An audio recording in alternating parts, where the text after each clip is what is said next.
I have to tell you about Skin Glow by Marissa because honestly, I am obsessed with her and her business. She is a local esthetician and is all about clean, intentional treatments that bring out your natural glow.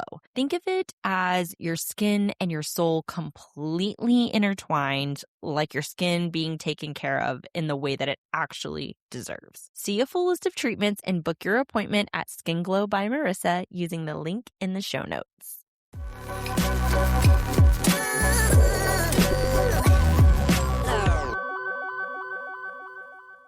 Okay, we are kicking off today's episode with a full-on female CEO moment, and honestly, it is one of my favorites that we've ever had on the show. My guest today is Beth Flippo. She is the CEO and founder of DEXA, which is a drone delivery company that has earned the same FAA certifications as Amazon and Google, all with 50 people in her company.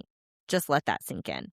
Beth is an engineer, a Wall Street veteran, mom of four, and the kind of woman who packs up her entire family during mid-pandemic, moves to Ohio on an air mattress with a rented couch, and bets everything on an idea that she truly believed in. And, spoiler alert, it worked. But here is the best part of this conversation that I keep coming back to. I think it's going to hit a lot of you the same way that it hit me. But at some point during our conversation, Beth gets really real about imposter syndrome. Not imposter syndrome from 20 years ago when she was just starting out. She's talking about it now. As the CEO, after all of the certifications, the contracts, and the team that she has built, she still has those moments. And I just love that she said it out loud because I think so many of us assume that women at the top have figured out how to turn that voice off. And the truth is, they haven't. They've just figured out how to keep going anyway. So that's the kind of conversation that we're having today. Thank you for being here, and let's get into it. Hello, Beth. Thank you so much for joining the Nourisher Podcast today. Thank you so much for having me. I am so excited to introduce our listeners to you. We don't always have guests from outside of my local area. And so to have someone so esteemed and accomplished on the podcast, but also from another state is always a treat. Tell us just a little bit about Beth. Who are you? Where are you from? And what brought you to this point? So born in New Jersey, right outside of New York City, and lived in Manhattan for a very long time. So I always tell people I'm a New Yorker. I can't help it. So I'm sorry if I offend. But I'm an engineer. I went to the engineering school at the State University of New York at Binghamton, and I'm a embedded software developer. So that means I specifically work on microelectronics. So I build operating systems for microcontrollers and microprocessors, and that leads to a lot of robotics and mobility. And I always just say I'm kind of like Frankenstein in that way, is that I love to just bring things to life. And I guess the drones were, just something that was just natural from that. But yeah, I'm the CEO here. We were Drone Express. We're now DEXA, and we are bringing drone delivery to the masses. I've been waiting for that to happen around here, but as we were talking offline before this, I'm not sure that the wind will allow drone delivery to happen in my area anytime soon.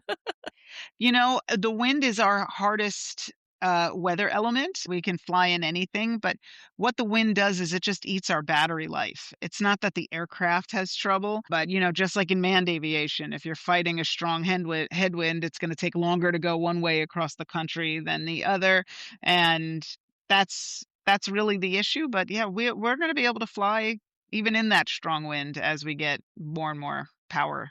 That's why we have people like you who are there to solve those problems for us. Yes. Okay, so you said you're CEO, but I know that encompasses so many different roles and responsibilities within a company. So when people see you, at the school pickup line or at dinner parties, how do you explain exactly what you do, almost in layman's terms, if you will? So I run a company here. We're almost 50 people now.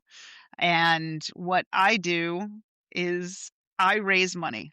I know I wish I could say, I do all these different things, but really what I do is tell investors our vision, what we're trying to do here, and bring in money so that I can build out teams that will get it done. I used to be the head engineer, and I was the one doing all the financial modeling, and I was the one doing all the HR, and I'm doing all these different pieces.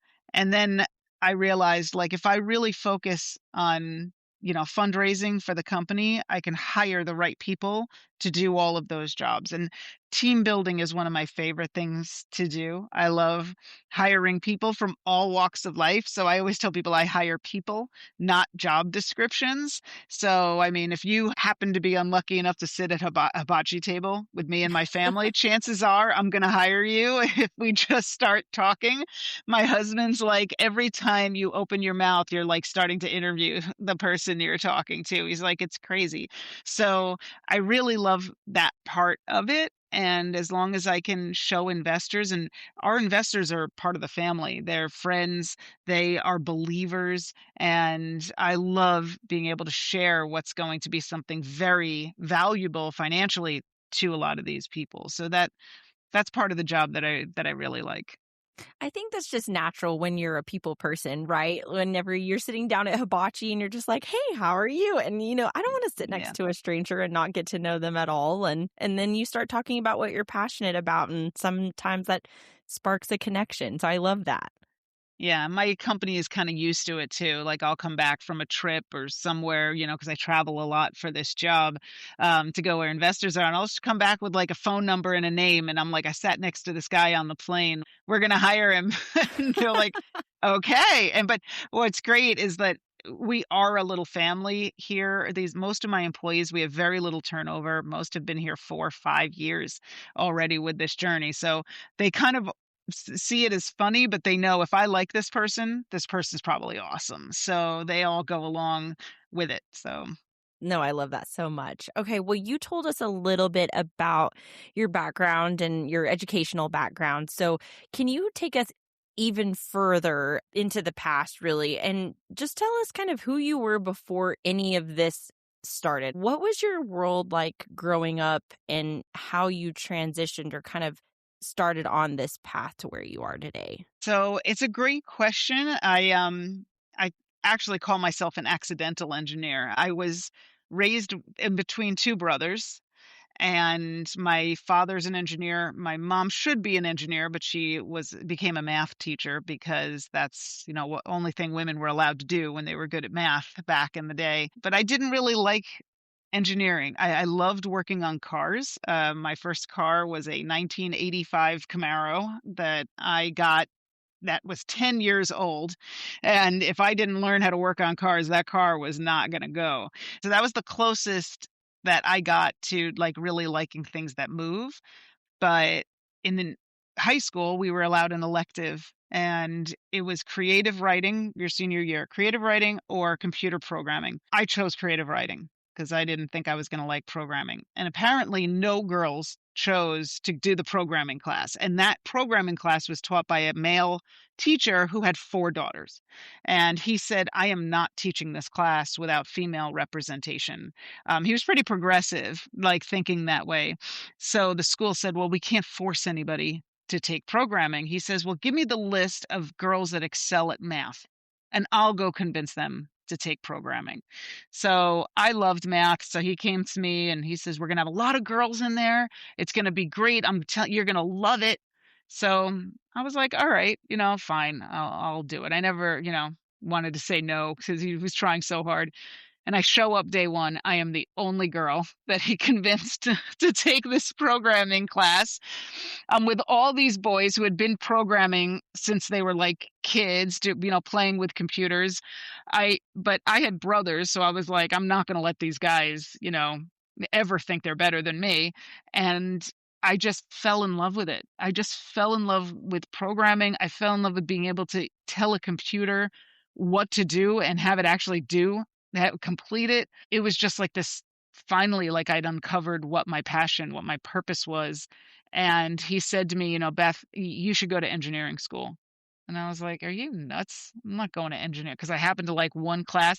He's like, "You're very good at this." He's like, "You need to go to engineering school." Told my parents. My dad had this rule that we're not paying for college unless it's engineering school. And it was a joke at the time because nobody actually thought I was going to do it. But I said, I really think I can do this. So I applied to SUNY Binghamton in the engineering program, and I just loved it. I mean, it was very difficult. It's a really hard, thing to learn engineering. But the hardest part of engineering in that program was operating systems, learning how to build an operating system. So most people don't realize when you have a phone and you have a circuit board inside, that doesn't run Windows. That doesn't have Apple iOS on. That has nothing, like something has to tell that board how to connect and turn on. And seeing that thing light up, even if it's just a little LED that flickers, my fellow embedded developers, just their heart just skipped a beat when I said that, because that's like the hello world, like we're here. It was the hardest class apparently. And that was the class I aced because I just loved it. And that's what I got into, was customizing these operating systems so that these nothing piece of plastic can come alive. And I knew that this was special, and I knew I could really, make a difference using this. Yeah, and I would assume that in that time frame when you were in that computer programming class, like you were saying, was mostly all male, and then going into engineering, I think it's normalized now. I think for a lot more young women to go into the world of engineering, and you're seeing a lot more often now. But I think at that time, right, you must have been kind of in the minority in that sense as far as women going into the engineering field. I was definitely the minority. I was always the only girl in the room. I did have two good friends that were females that were also, because we ended up sticking together like we do. But it's actually worse now with all the amount of funding and work that they're trying to do to encourage girls to get into engineering. It's not having an effect. It's actually less. And I can't understand for the life of me why. I think the approach is wrong. I remember in my city, they did a program once where they did a robotics class for girls, and it was a robotic unicorn. And I was so offended. I was like, "You think girls aren't getting into robotics because there's not enough glitter? Like, are you actually saying this out loud? Like, no, like they should be in it because they should learn how to do it and how to love it, not because the circuit board is purple." Like, and I feel like some of those programs might be dumbing it down to where girls, they're not getting into it for the reason why they should. It's almost like, it becomes very, I don't know, plastic or non-authentic, if you will, and that doesn't build that strong relationship. It's like you might like that one little class with the unicorn, but you didn't really understand how did this whole thing really come together. So I mean, we see it in Legos too. The Legos that are designed for girls have flowers, and the flowers are usually all together in one piece. They're not as complex as regular Legos. I don't like that dumbing down of that for girls, thinking that that'll motivate girls to get into these spaces. I think it does the opposite. I don't know if I'm right or not, but I think there is probably a better way to reach out to girls. That's a very powerful perspective. I'm not in a position to where I am seeing what's on the inside of these programs. So I really appreciate that clarity and just being able to point out, where we can be better. Yeah, I try. I've got three daughters too, so it's very near and dear to my heart. You're very passionate about it. That makes total sense. What I know about you is that you actually ended up on Wall Street after school. Is that correct? Yes. Okay, what Yes. was that chapter about for you? What was that like? And did it spark something in you to say, I need to get out of this world and go back to where I know? So it's interesting because I came out of school right during the bubble, the dot-com bubble. And a lot of my friends were getting hired at all of these dot-com startups, and they were paying them a lot of money, and they had foosball tables in the office and pool tables. And it was kind of like this new kind of like, we're going to have fun in the office. And I loved it. I was like, this is where I'm going to go. I'm going to apply for all these jobs. And in the interim, I also applied for a job at Payne Weber, which was hiring actively out of Binghamton. But I really wanted to go for these, foosball table kind of companies.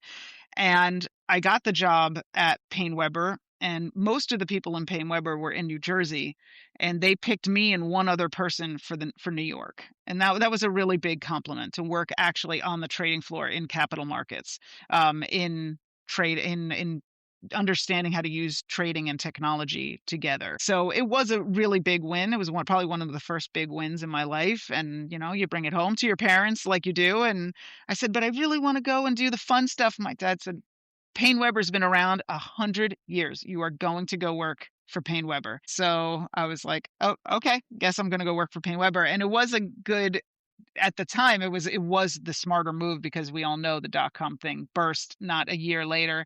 And a lot of my friends who had gone to those dot-coms weren't there anymore. And it's really hard to get let go after 1 year. You right out of school and try to find another job without the school helping you. And so it was a good decision on my part. But yeah, it was different. It wasn't a technology where things were moving around, so it was different, but I did like the math aspect of trading. Yeah. And so what was it that drew you back kind of to where you're in this defense business now? It seems very different. Payne Weber got bought by UBS, and then I got recruited to Goldman Sachs, and I was actually downtown at Goldman Sachs on 9/11.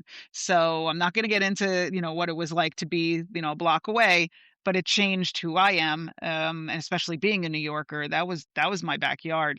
So Cantor Fitzgerald had lost 700 out of 1,000 employees. They were at the top, and they had promised the families 10 years of health care, and they needed to survive to give those families that 10-year of healthcare. And I was young, and I'm like, I'm gonna help this company come back, and was there 5 years. And that really is what spurred me into an entrepreneur, because I had a tremendous mentor in my boss, who was moments from being up there. He just happened to take the elevator down to go to a seminar that saved his life. But there was nobody to ask for help.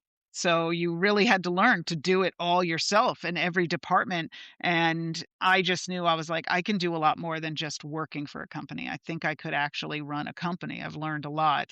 So my father ran a little defense contracting company and said, I think I want to retire someday, and I'd really love for you to come over and help run this business and learn the business. Of course, he never retired, so he still works for me. But that's where I got to do a lot more of the hands-on, a lot more of the building and creating radios and handheld stuff for the military. And that's how I got into that. But one of the things we created was this radio for drones, and it let drones talk to each other in the sky without having to connect to the ground. It was a network, a mesh network. And all these commercial drone delivery companies are like, this solves beyond visual line of sight. We need this radio. We'd never sold anything commercially ever. So I asked my dad, like, can I spin off a company? Can I make my own? I think I got a commercial thing here. Lucky enough, he was like, if you get a customer that wants it, I'll let you spin off your own company. So Amazon at that time had bought Whole Foods, and they were doing drone delivery for grocery. So I was looking at just grocery stores. And at the time in the Northeast, there is no Kroger, but Kroger just kind of lit up off the map. And within 3 miles of every Kroger, you reach 100 million people. So a third of the US population is living within a very comfortable drone distance from a Kroger store. And I was like, this is my chance. And I started stalking them from New York to be in the neighborhood, driving to Cincinnati where their headquarters was. And eventually, right at the beginning of the pandemic, we signed a contract with them. And Drone Express was born. I mean, we call ourselves Dexa now, but it was a crazy journey from there to here. You got to do what you got to do. I mean, stalking sometimes is necessary. Yes. I just figured if I could put 100% of my energy into something, I'm more likely to get it than if I picked 5 different companies and, spread my energy around. But people thought I was nuts. My dad was like, "Can you pick a smaller target, like a hot dog vendor in the park, maybe? Like, you're gonna pick the biggest grocery store?" I'm like, "It has to be Kroger. There is nobody else that this is gonna work for Kroger." And thank God it worked out. I mean, go big or go home for sure. You said that you really, I mean, you're launching this new portion of the business in the middle of the pandemic, which is a huge challenge on its own. But you packed up your entire family and just moved to Ohio during the pandemic to fully bet on this idea that you had. So, kind of walk me through what that decision making process was like for you and for your family that is behind chasing your dream and having to also make sacrifices for your family. Looking back on it, I think we must have been absolutely nuts. I have 4 children. Schools are closed. The whole world is going through this crazy pandemic. My husband works in finance on Wall Street. He's working remote, but our whole life was New York City. Like there was nothing in New Yorkers. There's nothing past Pennsylvania. Like there's just, Right. you hit Pennsylvania and then maybe you get to Los Angeles. The rest is all farms. So we really didn't know Southwest Ohio at all. But I just knew this was our chance, and I was like, I'm never going to be able to live with myself if I don't take this chance with Kroger and what I had worked for. So we packed up. I mean, we at that point were in New Jersey again, and we had a 5,000 square foot gorgeous house on the edge of this cliff. We had this beautiful view, great schools. We're paying a fortune in taxes, but we sold it. We put everything into the business so that I didn't have to make a salary. And we moved to Ohio to a 3-bedroom apartment Oh, with wow. 6 people, um, trying to save every dollar. We didn't have money for furniture, so my kids were living on air mattresses. So we called it indoor camping, and I still have pictures of all of us with these air mattresses and a rented couch that was like, as far, and I think I got the kitchen table probably out of the garbage somewhere. But it was really just a total leap of faith for us to come out here. And we fell in love with Southwest Ohio. Kroger picked a store for us to fly from in Dayton, which is a suburb. And it's where aviation started. It's where the Wright brothers are from. So, what better place to start an aviation company than where aviation started? So, that's where we put down our roots, right in downtown Dayton. Very different than downtown Manhattan, I learned. So, there is not a proper bagel to be found anywhere. I have found in Ohio, like at all. I know Cleveland people will fight me. No, nobody makes a good bagel around here. But otherwise, it's been great. I've been able to hire amazing people. I would never have been able to create the team that I created here back in the Northeast. In Dayton, these people grow up learning about the Wright brothers in kindergarten. My children did too. Everywhere you look, it's Wright Brothers Way, Wright Brothers on the sides of the highway. In the sound barriers is all like the Wright Brothers planes. There's nothing like it. So I always say Dayton people look up, like that's just how they are.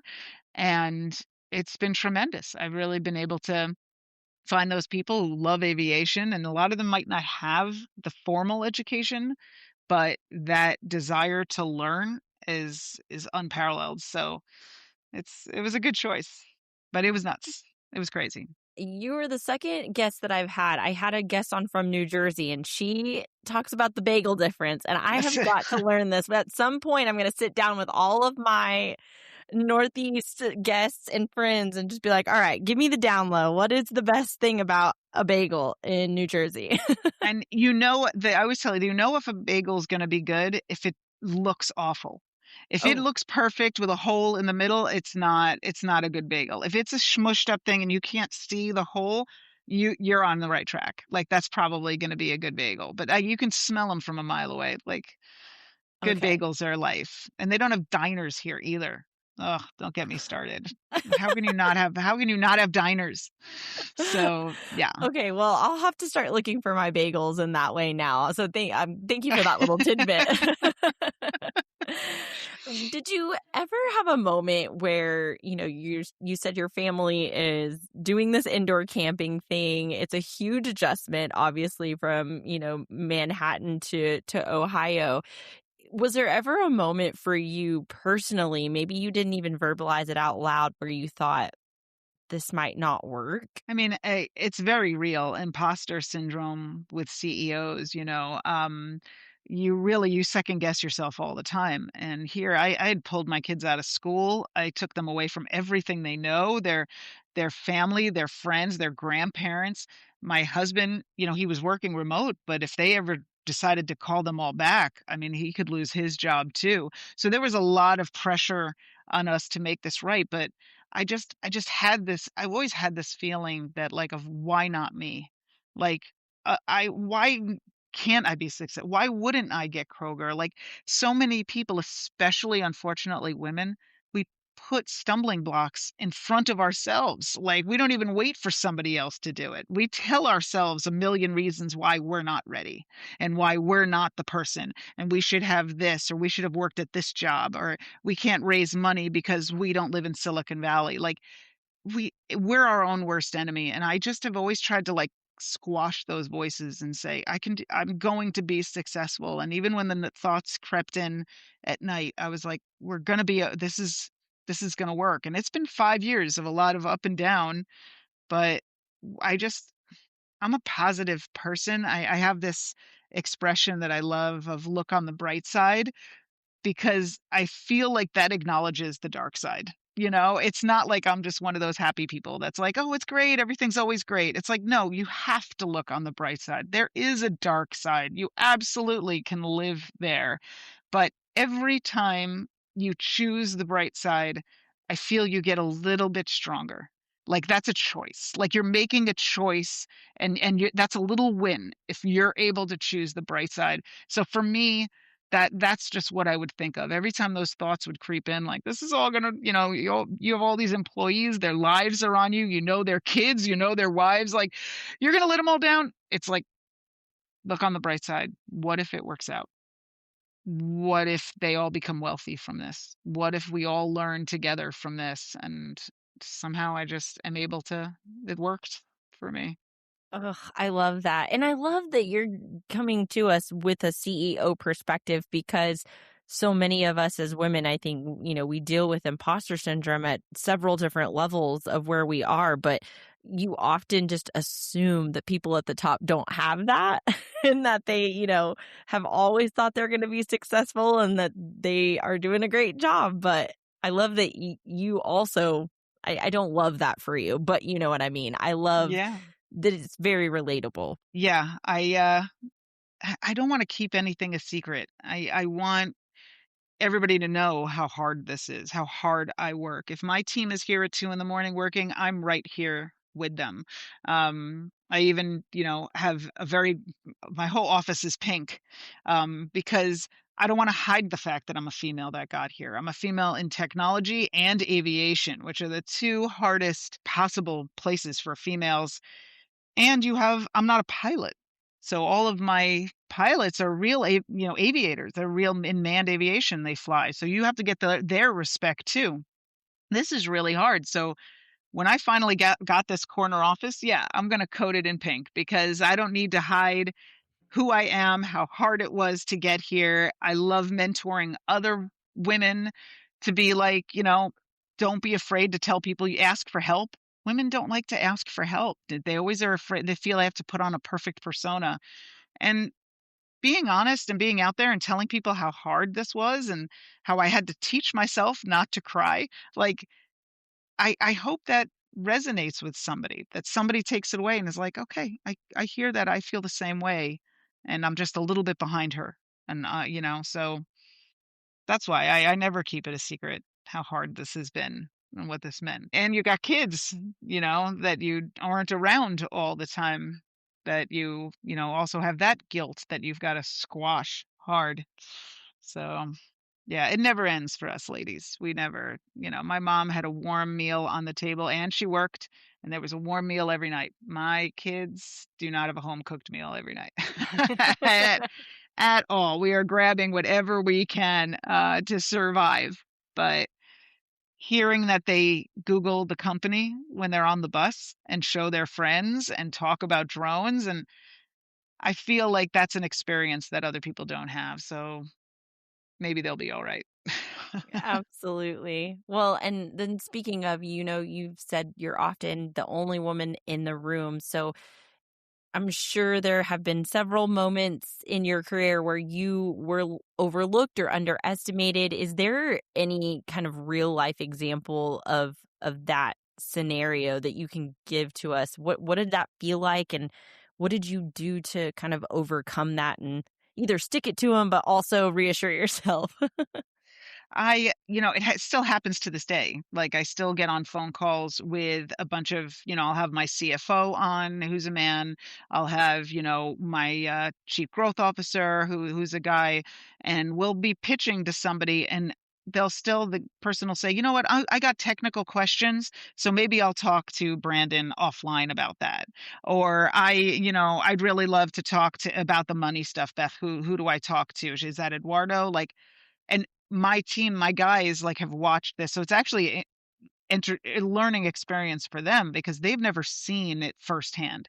They've heard women complain about it. You hear about the Me Too movement, but they've actually been in the room and seen how they immediately choose to work with a man over a woman, and it's remarkable. I mean, they feel so bad. They write me, they're like, oh my god, like, they cannot believe it until they see it also.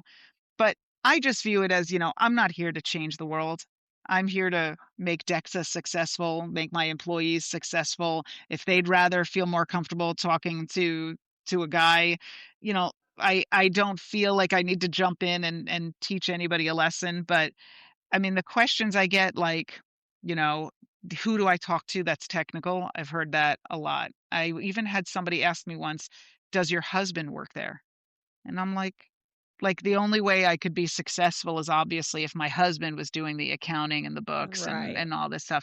And the truth is, the person who does the accounting here is my mother, So it's a very female strong shop, but I don't view it as it's like my place to teach them. I think it's even for a lot of guys, they don't realize they're even doing it. They really don't. So I'm not going to go call them out, but it still happens to this day. It happens to all of us. There is no level that you can get in an organization and not have somebody treat you that. You could be the CEO of General Motors and people are going to start, tearing you apart that you only got there because you're this or that. And you know what? You're not going to change them all. You just have to show them. That's it. That's my philosophy. I think that's really great too, because I think it's easy for us to get defensive and it's easy for us to try to change people's minds, in a more aggressive way. But there is something to be said for, moving in silence, so to speak, and just letting your work speak for itself. And unfortunately, they are societal norms too. Like you said, I don't think they really know they're doing it on purpose. Right. They don't, but women are chipping away. Women are getting there. It used to be doctors were all men. There were men who say they would never go to a female doctor. There are more women, and men have stopped even thinking that way. They're going to go to the specialist. They don't even think anymore that way. And it's in every space you're seeing women making great strides. And not only are they making real, inroads, they're holding the door open for other women, which is really great, which wasn't something you saw a lot in the 80s. You saw a lot of women like closing the door behind them. But now it's very different. And I think that's the way we're going to change the world, is that we just need to keep our heads down, keep growing, keep getting into these spaces. And that's how you change their minds. Yelling at somebody or getting upset with, like, that's not going to, it's definitely not going to change them. But we just got to keep killing it. And we have to work 10 times as hard. We are second guessed on everything that we do. I heard a female pilot once say, when a man has an incident flying, he's having a bad day. But when a woman has an incident flying, she's a bad pilot. These are things that we have to, like, keep working on. But, like, we change society by showing that we're great and we're great in those spaces. So that's the only way that I see that you're ever going to change that that opinion. And I hope that I'm part of that solution because, you know, through all this, I actually somehow became the first female CEO of an unmanned airline. And this is a brand new industry. And it's one thing to break the glass ceiling of, an old industry. This industry, drones, never got that glass ceiling. Like a woman was at the table immediately. That's unheard of. And like I'm really glad to be there. So every time the CEOs of all the drone companies meet with the FAA, I'm right there, and they can never take that away. They know that this is a new world. So I'm hoping to keep being a part of that. Yes, that's so amazing. I'm so glad that women in this industry now have you to look up to and you as a resource as well. So, okay, I'm going to switch gears a little bit because I want everyone to hear more about DEXA and what you guys are doing over there. So, a lot of drone delivery talk is about like big tech, big retail. But when I read about what DEXA is actually doing, it kind of feels more geared towards neighborhoods. Is that intentional? Yes, and I think that's a part of who I am. We are a mission-driven company. I say that all day long. I hate what online retailers have done to local retail. And these are companies that are big and small. Most people think when I say local retailers, I'm talking about the local, muffin shop. I'm not. I'm talking about Macy's. Macy's is a great example of what was a huge company that got totally decimated for 2-day shipping. They sponsor the Thanksgiving Day parade. They are the ones that sponsor the 4th of July fireworks. You have never seen Amazon sponsor anything like that. And we totally cast them off for fast shipping. And these local retailers, big and small, they sponsor the Little League. They're the ones that fund the band program at the high school. They give our kids summer jobs. They give our friends jobs. We can't continue to let this, whole economy get destroyed and move to online. Every dollar that you spend at a local store, 63 cents stays in your community. And it's not just in your friends. They go and they buy lunch at the local sandwich shop. That money continues to perpetuate throughout your community. That's what makes us strong. And having just us become warehouses everywhere is really scary. And I understand that retail might not be able to survive this, but grocery is what they're moving into next. And for me, that's terrifying because I never want to find out what an Amazon Basics tomato tastes like. Like, No. I want to have my local stores. I want them to have partnerships with local farms. We all want to go to the farmers market. We want that quality. And we sacrificed quality on the retail side because we wanted it fast, but we cannot sacrifice that quality in grocery. So what drones do is they give these local stores a way to deliver in 15 minutes cheap. Nothing has ever been available that will give these stores that fighting chance. Because if you can deliver in 15 minutes, you're not waiting 2 days anymore. Amazon's slow, and Amazon's quality isn't there. We all know we buy the Amazon Basics toaster. It's going to be in a landfill in 6 months, probably. Williams Sonoma has a better toaster, but we just don't want to go get it. This is going to give that Williams Sonoma the ability to have you order it and have it faster than even Amazon could give it. So you're going to choose quality again. You're going to have all these stores be able to not have to put so much preservatives in their food.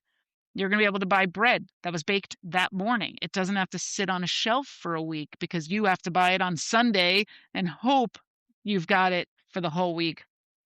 Those local stores are going to start, listening to us and wanting us to have better nourishment because these are our friends and neighbors. This is their reputation. This means everything. This is where their kids get their food from.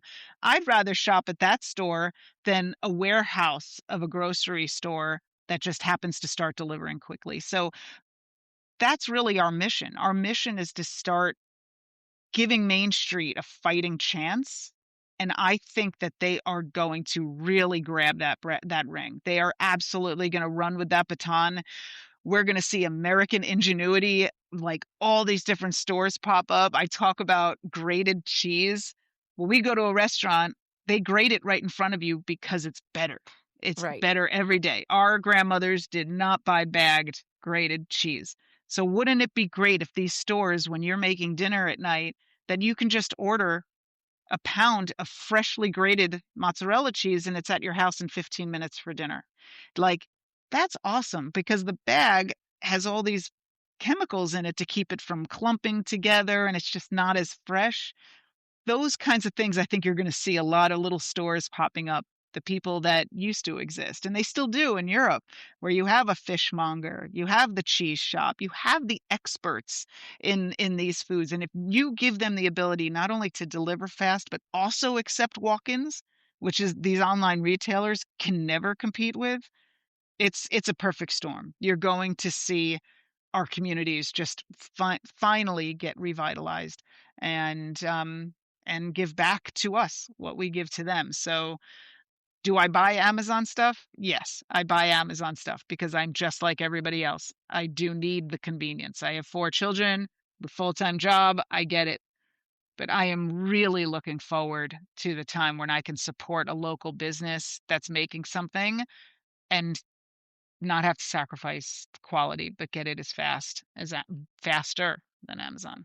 I am in love with your mission because I feel like it ties tech back to local community and how we support each other and how tech can really evolve but not erase. My mother-in-law, she has been doing farmers market for over 30 years. That's how she, raised her 4 kids, and she still does it to this day. But it's just so sad to see, as the farmers and agriculture has dwindled, but now people are wanting more convenience. They're wanting Walmart delivery. They're wanting something delivered straight to their door.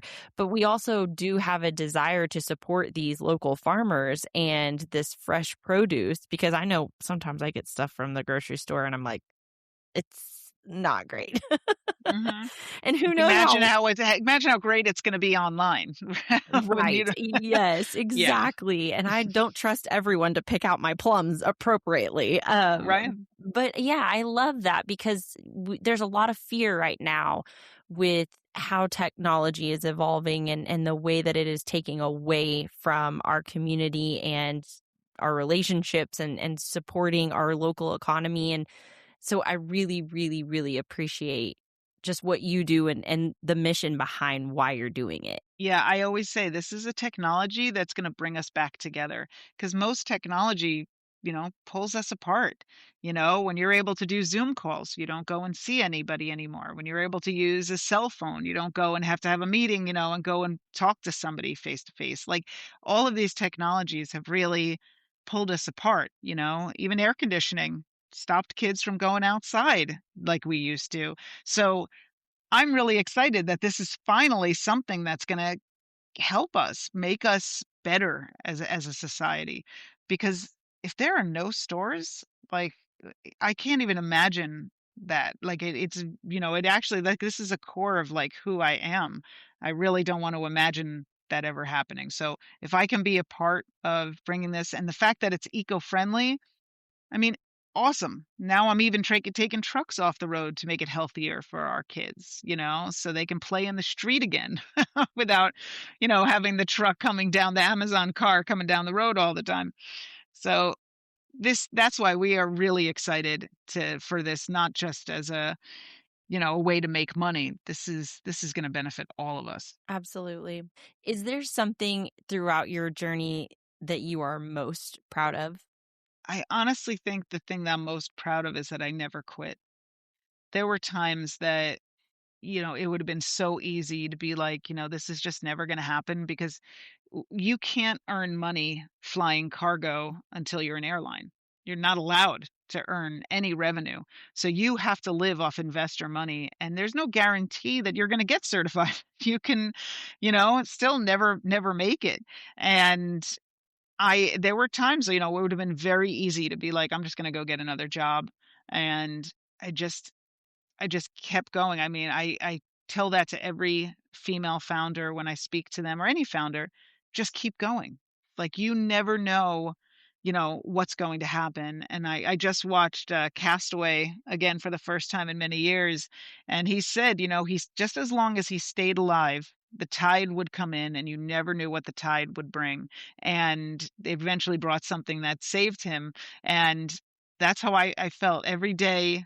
You never know what the tide was going to bring in. And that's what I'm most proud of myself, is that I just always kept going. I never let those thoughts take over. And I'm really proud of this team that I built here, that we would do anything for each other. And we've proven it over and over again. So there's a lot I'm really proud of in this group. And even my son, who's in college, and right now in college, he worked over the summer at the company. So we're going already onto the next generation too of this thing.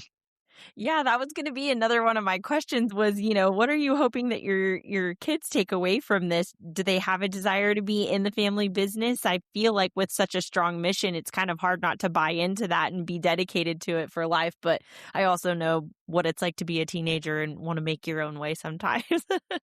Right now, other than my son wanting to do it, the rest of them want to make their own way. My 10-year-old daughter is a total diva.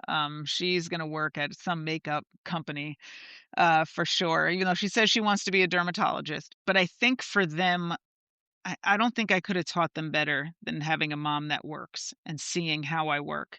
And they'll be in the car ever since they were babies. If an investor calls, I put up my hand like this, and it is like quiet. They understand and they listen to the conversation. So they're afterwards they start asking questions as they get older. Now my 16-year-old is like, what did he mean by FINRA? What did he mean by, raising this way? What did he mean by what's the difference between debt and like equity? Like he was like all these things like when you're in, the job that I'm in, I don't even like think about them anymore.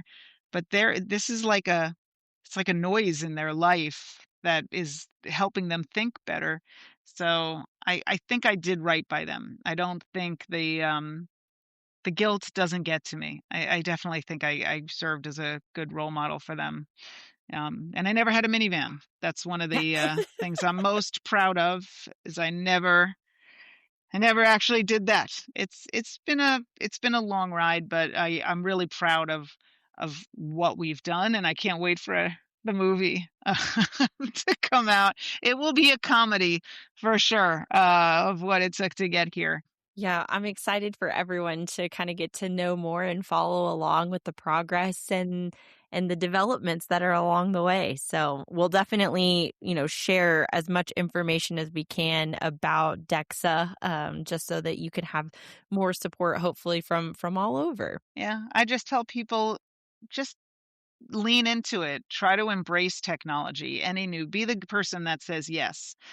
Saying no, you might not lose your job, but you're not going to get the promotion. If you say yes and you bring in new technology, that's what really sets you apart. So just lean in when you see something that you like. And if you want to take a chance and start a company, and you feel that fire in you, do it. So few people actually do it. And even if you fail the first time, you might be super successful the next one. So I encourage anybody to go out there and really try to do it.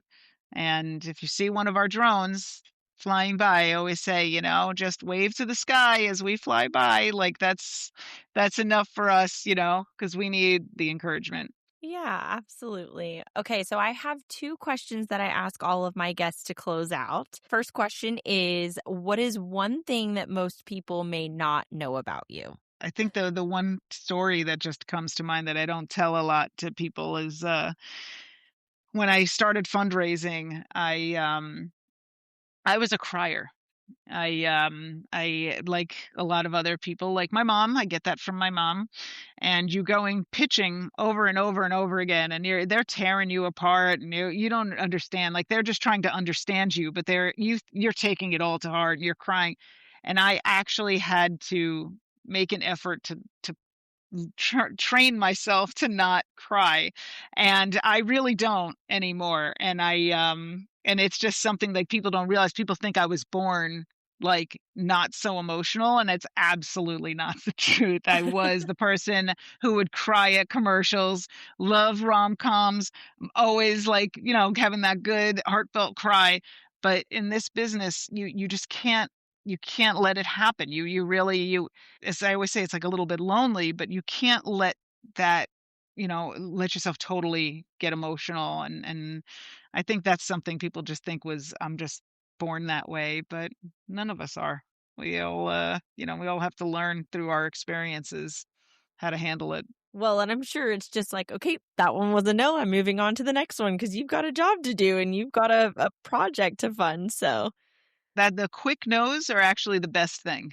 yeah. And people don't realize that because they could drag you along forever. So a quick no, I'll take it all day long and move on to the next. Yeah.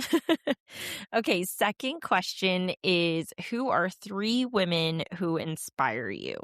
The first one, and I know a lot of people will say this, but my mom really inspires me still. I mean, she didn't have the same opportunities that I had.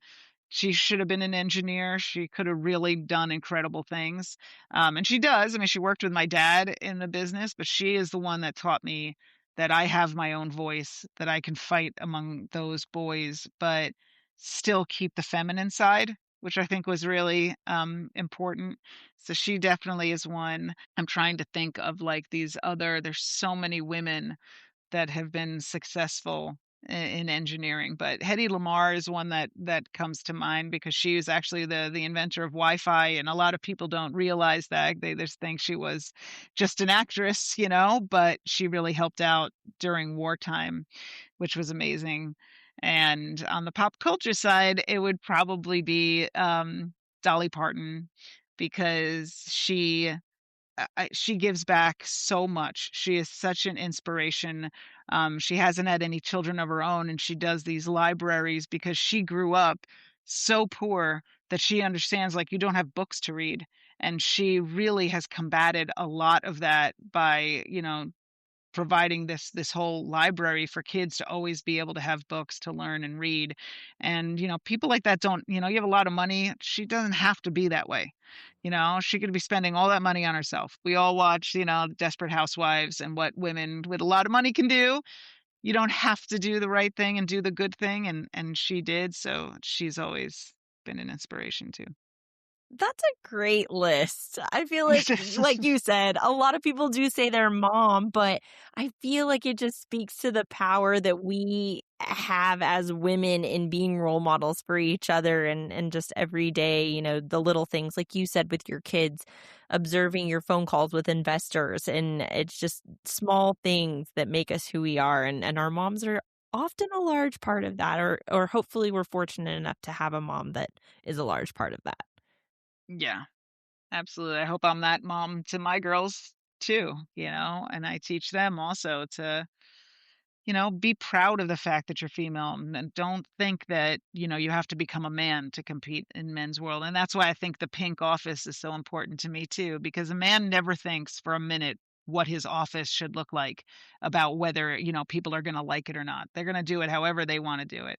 So why shouldn't we? Why shouldn't we incorporate all these beautiful elements? Why do we have to act like men when we get to the top? I'm the no pantsuit kind of kind of person. Yeah, I think we can get to the top. We just we just have to fight our way there. I love it. Well, Beth, thank you so much for coming on, giving us a piece of your story and telling us more about what you do. I want to give you an opportunity to tell us where we can follow along with you or with DEXA just to keep up with everything that's going on. So you can always go to www.flydexa.com. That's our website. We are very active on our socials too, on LinkedIn and Instagram for Fly DEXA. And I also have, if you want to follow me for some behind the scenes of what it is to be a boss, I have Beth.Flippo on Instagram. You can come and see a lot of what goes on behind the scenes here. I'm going to tag you or message you whenever I paint my home office pink. I love it. And tell everybody, I use your background, put things behind you that, can get people to know who you are. Don't just lean into just, plain spaces. So Well, Beth, thank you so much again. And we're grateful for you and the work that you do. thank you so much for having me. This was great. And that's a wrap on today's episode with Beth Flippo. I mean, come on. If that conversation does not make you want to go bet on yourself, I really don't know what will. If this episode resonated with you, the best thing you can do right now is share it with a friend who needs to hear it. The woman who's been sitting on an idea, taking herself out of something, or just needs a reminder that the leap is totally worth it. And if you're not already signed up for our newsletter, go do that now at thenourisherpod.com. That's where you'll get behind the scenes on our guests, what's coming up next, and all of the good stuff that doesn't always make it into the episode. And hey, if the show has meant something to you, a review really goes such a long way. It takes 2 minutes and it helps more women find this community. We're building something here together and I really don't take that lightly.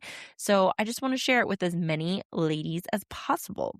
Thank you for showing up, for listening, and being a part of this. And until next time, stay strong, stay connected, and keep growing.